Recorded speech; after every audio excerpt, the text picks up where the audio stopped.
Ang kwento natin ngayon ay may pamagat na solo leveling, o Only I Level Up, na isang South Korean web novel na isinulat ni Chugang. Una itong inilathala ng Kakao's digital comic and fiction platform Kakao Page simula noong July 25, 2016. Unang kabanata, ang pinakamahinang hunter. 10 taon na ang nakakalipas nang biglang nagbukas, ang lagusan na nag-uugnay sa mundo ng mga tao at mga halimaw. Dahil dito may mga tao na nabiyayaan ng kakaibang lakas at mahika, na kalaunan ay tinawag na mga hunter. Sa pagsisimula ng unang kabanata makikita ang isang 22 taong gulang na hunter, siya ay si Sung Jinwoo, binansagan siyang pinakamahina, at nabibilang sa pinakamababang antas ng mga hunter. Bagamat malakas ang kanyang pangangatawan, at mabilis maghilom ang kanyang mga sugat, siya ay nananatiling E-rank pa din dahil sa kakulangan niya, ng mga kasanayan sa pakikipaglaban. Hindi talaga ang pagiging hunter ang gusto niyang trabaho, dahil madalas siyang masaktan, at ilang beses na ring nalalagay sa alanganin ang kanyang buhay. Ngunit dahil wala siyang ibang talento at walang espesyal na kakayahan, napilitan siya na gawin ang trabahong iyon, upang mabayadan ang pagpapagamot ng kanyang ina, at mapag-aral ang nakakabata niyang kapatid.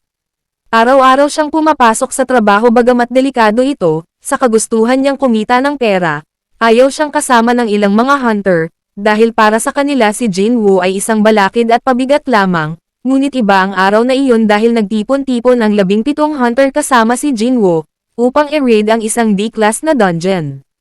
Habang papasok si Jinwoo sa guild, nakita niya si Mr. Song Chuyil na isang C-class hunter habang kausap si Mr. Bak, isang dating hunter na dahil sa kailangan ng pera, ay muling bumalik sa trabaho kahit ayaw niya na, sa paghahangad na kumita ng mas malaki para sa pamilya, binati naman siya ng mga ito, ganoon na din ng mga iba pang hunter na makakasama sa party. Samantala narinig niya na pinag-uusapan siya ng mga ito at pinagtatawanan ang kanyang kahinaan. Hindi na lamang niya ito pinansin at humingi ng kape sa receptionist ngunit sa kasamaang palad na ubusan na pala siya, kaya nagpaalam na lamang at nagpatuloy sa paglakad. Nakita naman siya ni Junhee isang B-rank na healer, isa sa malapit niyang kaibigan at laging nakakasama sa dungeon.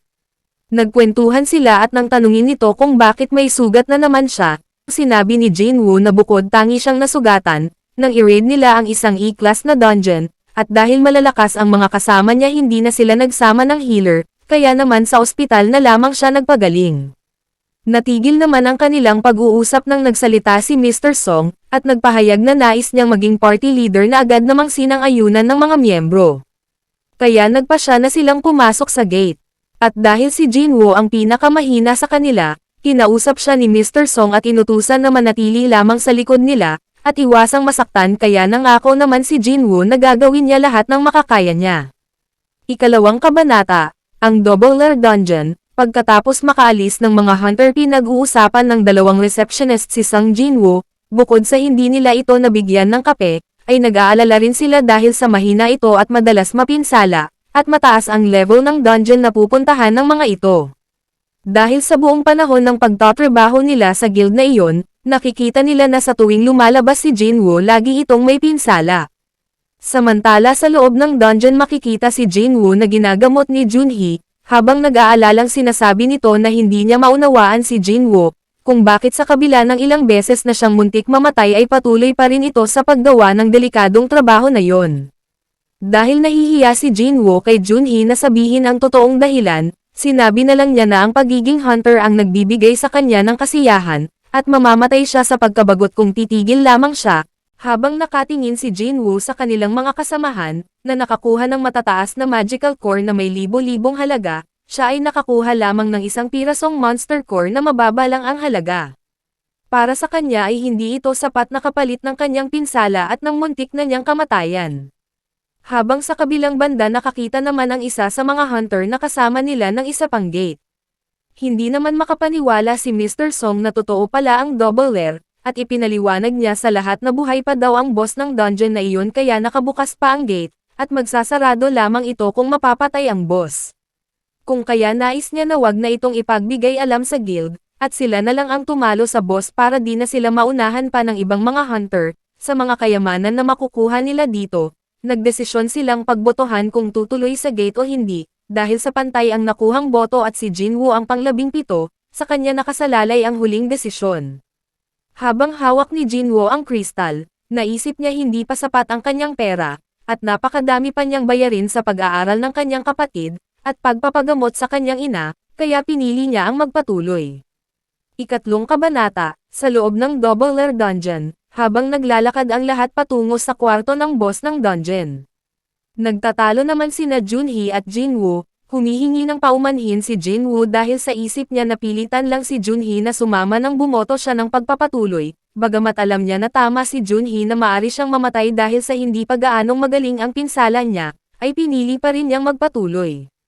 Alam niyang may utang na naman siya kay Junhee, dahil sa muling pagliligtas nito sa kanya kaya labis siyang nahihiya dito. Sa kabilang banda naramdaman ito ni Junhee kaya sinabi niya kay Jinwoo na kailangan siya nitong libre at dapat silang kumain sa labas, na nagpagaan naman ng loob nito.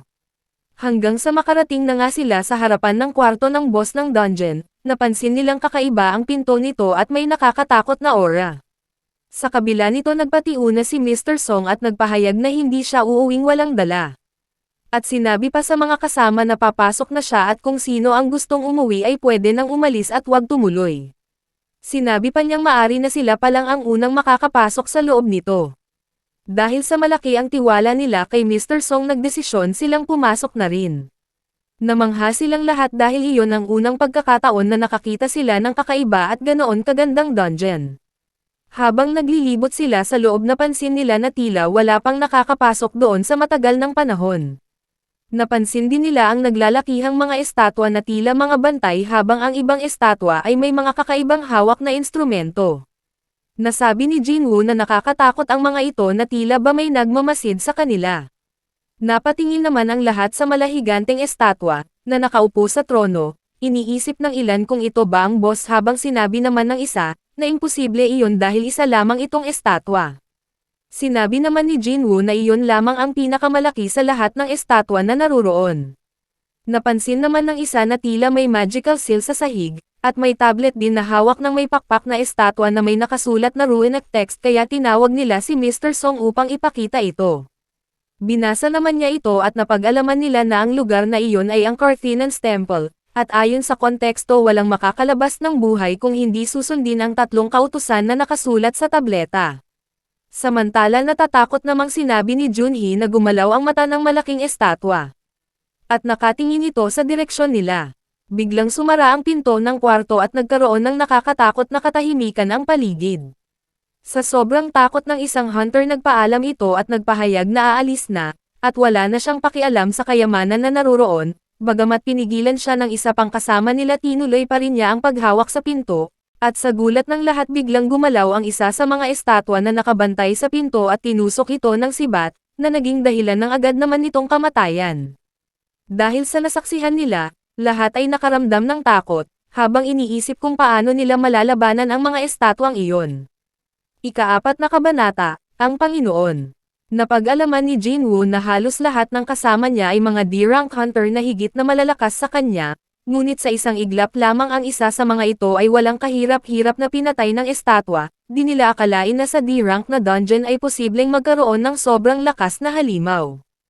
Habang natatakot ding nagsalita ang isa na kung nakakagalaw ang mga estatwa na iyon, posibleng gumalaw din ang malahiganteng estatwa na tila nakaupo sa trono. Di sinasadyang napatingin si Jinwoo sa mata nito na tila nakatingin din sa kanya, kaya bigla siyang nakaramdam ng takot. Ngunit naisip niya na hindi ito ang unang beses na naranasan niyang maharap sa napakadelikadong sitwasyon na maaring magdulot ng kamatayan niya. Isa-isa niyang naalala ang mga pinagdaanan niya, at ang mga pagkakataon na muntik na siyang mamatay. Naalala niya ang unang beses na mag-raid siya sa dungeon, kung saan naligaw siya at napalayo sa kanyang mga kasama. Minsan na din siyang nasugatan ng isang goblin na dahilan kaya siya ay naospital ng ilang linggo. Nakulong na din siya sa dungeon at muntikan ng mamatay sa gutom, bagamat E-class dungeon lang ang mga ito ilang beses naman niyang naisugal ang kanyang buhay. At kahit nga ipinagpapalit ng iba ang mga magical course nila sa mga sandata, upang lumakas at makakuha ng mas madaming kayamanan, siya naman ay nanghihinayang na bumili dahil sa masisira lang ito, kaya mas inuuna niyang gastusin ito sa pagpapagamot sa kanyang ina. Dahil may mga healer naman na nakakagamot sa kanya sa dungeon kapag nasusugatan siya. At sa kabila nga ng mga pangmamaliit at pagbansag sa kanya na pinakamahinang hunter, pinipilit pa rin niya na magtrabaho para sa kanyang pamilya. Sa kasalukuyang estado nila bagamat natatakot, kailangan niyang lakasan ang kanyang loob. Napansin ni Sung Jinwoo na biglang lumiwanag ang mga mata ng malahiganteng estatwa kaya inutusan niya ang lahat na yumuko. Nagpakawala naman ang mga mata ng estatwa ng nakakakilabot at malakidlat na liwanag na naging dahilan ng kamatayan ng mga natamaan nito, habang si Mr. Song naman ay naputol ang kamay na agad na binandahan ni Jinwoo, habang nawalan naman ng malay si Junhee dahil sa sobrang takot. Ayon kay Mr. Song na ang pagiging matatakutin ni Junhee ang dahilan, kaya kahit isa itong B-rank na healer, ay mas pinipili nitong sa mababang dungeon sumama, ngunit iba ang sitwasyon ngayon. Ayon kay Mr. Song ang halimaw na nasa kwarto na pinasok nila ay higit na malakas, kumpara sa B-rank at A-rank na halimaw, na nakaharap na niya sa mas matataas na dungeon, na kanyang napasok kaya masasabi niya na posibleng S-rank na halimaw ito, dahil hindi pa nakapasok sa mas mataas na dungeon si Jinwoo, wala siyang ideya sa sinasabi ni Mr. Song, ang alam niya lang ay hindi nila kayang kalabanan ang mga estatwang iyon lalo na ang malahiganteng estatwa na tila boss sa kwartong iyon. Ikalimang kabanata, ang patakaran sa loob ng Double Lair Dungeon. Matapos ang biglang paglitaw ng mga misteryosong lagusan, may mga tao na biniyayaan ng lakas at kapangyarihan, na makapasok sa loob nito, at ginawang trabaho ang pagpuksa, at pagkuha ng mga kayamanan sa dungeon, na kalaunan ay tinawag na mga hunters. Habang sa loob naman ng gate ay may mga halimaw na sobrang lakas at mapanganib na biglang nagpapakita, katulad na lamang sa sandaling iyon na nakakaramdam ng sobrang takot ang lahat dahil alam nila na kung tatayo at gagalaw sila, sa isang iglap ay maaaring patayin sila ng nakakakilabot na mga estatwang naruroon. Samantala, patuloy ang pagdurugo ng napinsalang kamay ni Mr. Song, dahil hindi ito malapatan ng lunas ng kanyang mga kinuhang healer lalo na at sa tatlong manggagamot niya ang isa ay namatay na kahit ang bangkay ay naglaho sa tindi ng pinsalang natamo nito, habang ang isa naman ay sobrang nagpapanik at tila nababaliw na sa sobrang pagkabigla at takot, samantala si Junhee na isang B-rank ay hindi makapanggamot dahil sa unang pagkakataon naranasan nito at nakita ang nakakakilabot na pangyayaring yon. Sa kawalan ng pag-asa ng ilan naisip naman ni Mr. Song na maghintay muna sila at umisip ng magandang plano, sapagkat kung gagalaw sila maaaring umatake ang boss na estatwa, at kung sakali naman na makaligtas sila doon tiyak na hindi pa rin sila makakalampas sa bantay ng pinto. Habang isang hunter na may kakaibang bilis naman, ang nagtangka na tumakbo palapit sa pinto sa isipin na ayaw niyang mamatay nang walang ginagawa. Ngunit bago pa man lang siya makarating sa pinto agad na itong tinamaan ng laser mula sa mata ng Diyos, na naging dahilan ng kamatayan niya, na sobrang ikinatakot ni Jinwoo at ng mga hunter. Dahil kahit ang katawan nito ay naglaho sa isang atake lamang, sinabi ni Mr. Song na maaari silang patayin ng halimaw kung gugustuhin nito, at posible silang lahat maglaho sa isang iglap lamang.